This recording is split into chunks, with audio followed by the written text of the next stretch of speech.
As you're no doubt aware, there's quite a bit of controversy surrounding the film The Woman King because of its historical revisionism.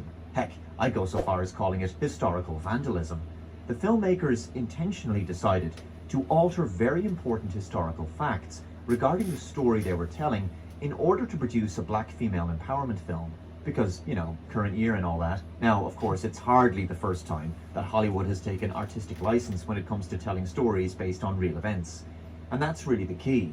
You know, sometimes when a Hollywood film begins with those famous words, based on a true story or inspired by real events, it's so incredibly misleading because to the unassuming audience member, they'd be led to believe that they were about to watch a fairly accurate account of real events, when in fact, there's nothing about the words based on a true story or inspired by real events that suggests that at all. Based on a true story or inspired by real events are more like disclaimers, which basically say, we have very loosely based our film on a true story and embellished and dramatized aspects of it greatly in order to make it more entertaining. The Woman King is a lot like that. That's kind of mad. I like that he's breaking it down like that Yeah. because, you know, movies have a lot of power, and when it says based on a true story, the audience are gonna think, alright, cool. Yeah, if it it's triggers based, something if in it's, you, innit? if it's based on a true story, this is what happened. Yeah, for real. You know, I mean, shit. I'm really happy that he's saying that. Just replace the word entertaining with the word woke. Also, I cringe at the title. As the film says in the trailer, based on powerful true events. In other words, they took serious liberties with the truth in order to produce a stunning and brave Slay Queen story.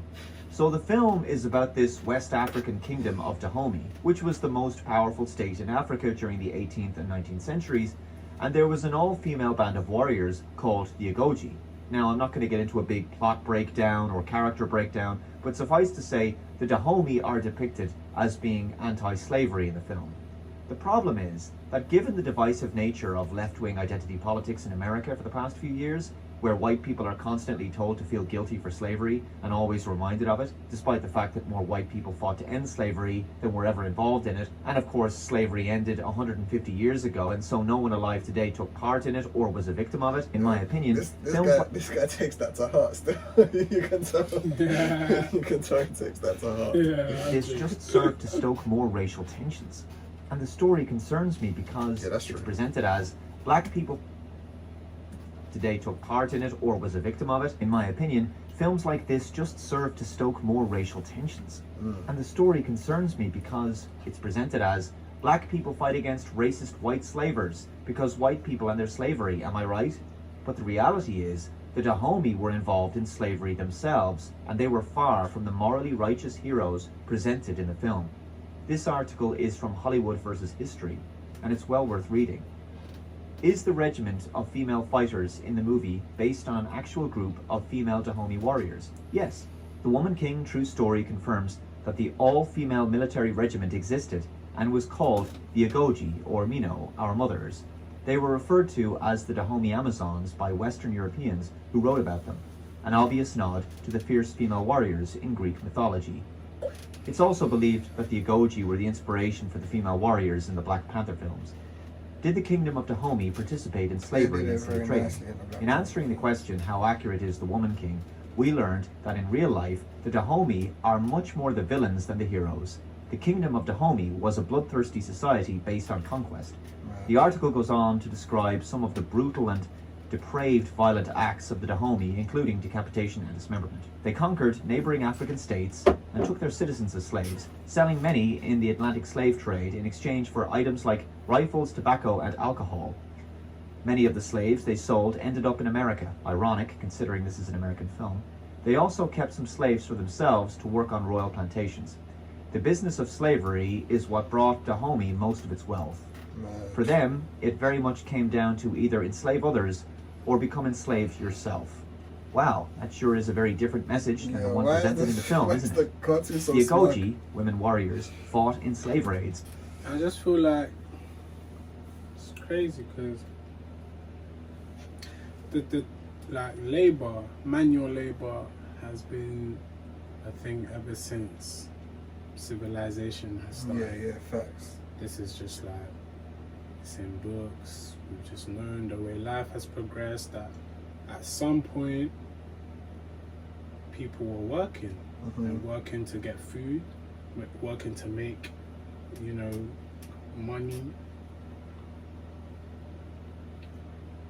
Now invading an island or country, putting things in people's faces and taking their people as you know, like exchange with threat, whatever psychology that they had found to manipulate minds. Because not to say that there was no, like, you know, like evolution of psychology in Africa, but like these men were writing stuff, like these men were going in depth with it overseas, do you know what I mean? Before they came over to, and they, gunpowder, all of these things that, you know, they came and put in these, you know, faces of these people, our people, like.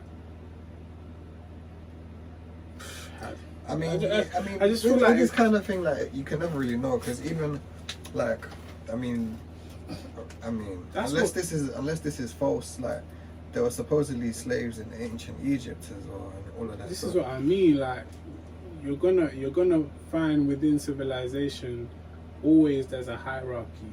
Yeah. You know, like people working under people. Yeah. What I find crazy about this is that they would, of all the stories they could have told across African history,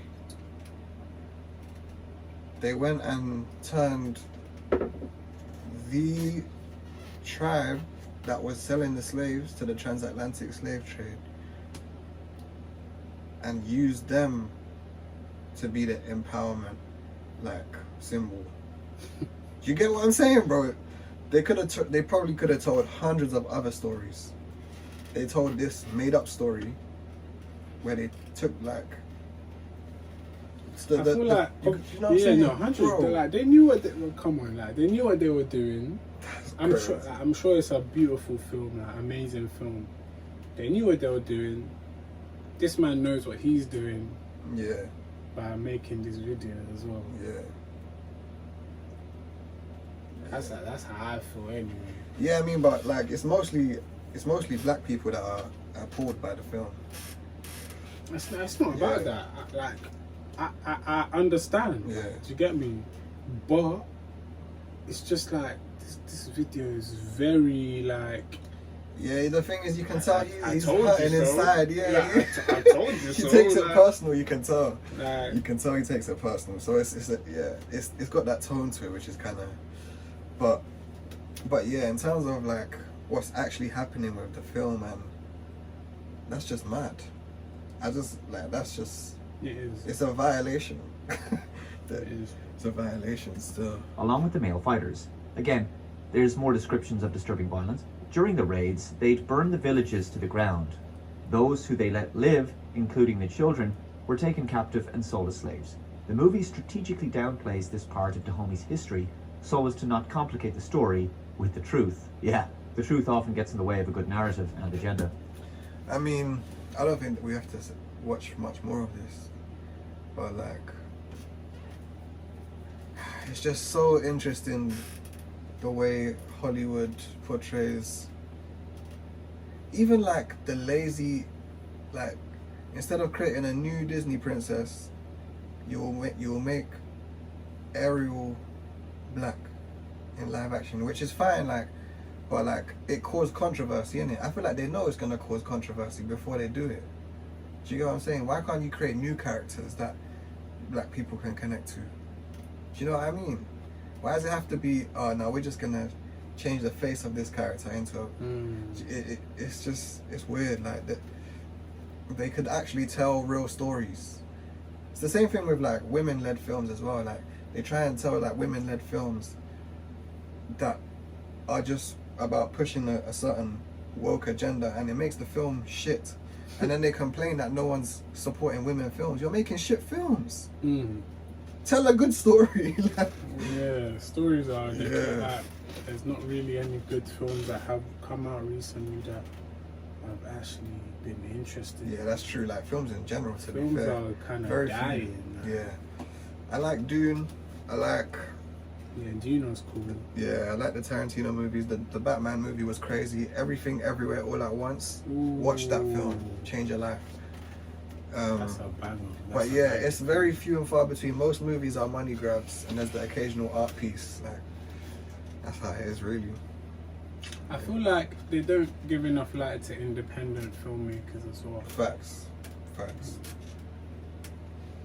That's just crazy to me. Like, give them a chance. There's really people trying to tell stories out here, trying to tell like very encapsulating, compelling stories. Like, Everything Everywhere All at Once is the only film right now. Like, when did it come out? This year. We were right? in ATL. Yeah, it came out this year. That's the only film this year that's really like. If you know any good films on that The level, Batman film was good. the Batman film, Yeah. That was like really good, I think. it was still. Yeah. But wait, We missed the beginning, but I watched it. I watched it a second time. I did. Yeah. Did miss the beginning. Shit. But yeah, that Yeah, film the Batman film, very well done. I Like don't know, like DC, I love and hate relationship, but the Batman film was cool. Black Adam, I'll be interested to see what that's about. I haven't seen. The I thing think is, it is The Rock. yeah, maybe. The Rock, Dwayne Johnson. Yeah. But, anyway, I mean, most of their films have just been mid, innit? It's only the Batman films that have. They've hired like really good directors, like yo, make something out of this. films are mid nowadays, bro. Yeah. But that's why I be telling you, man. I ain't trying to watch. Yeah, but you gotta watch the good ones, bro. Right, still. It's been a There's while. a lot of though. good films out It's been there. a while. There's a lot. It's been a while since one's come out recent. That's true. Right. Like most films I watch, I'll find an old film I haven't seen that is like on my list that I need to watch. Or I'll rewatch something that really had an impact and I haven't seen in some years. A lot of films get the rewatch. Yeah. But that's past news, like past tense. We need some good films. Man. Trust me.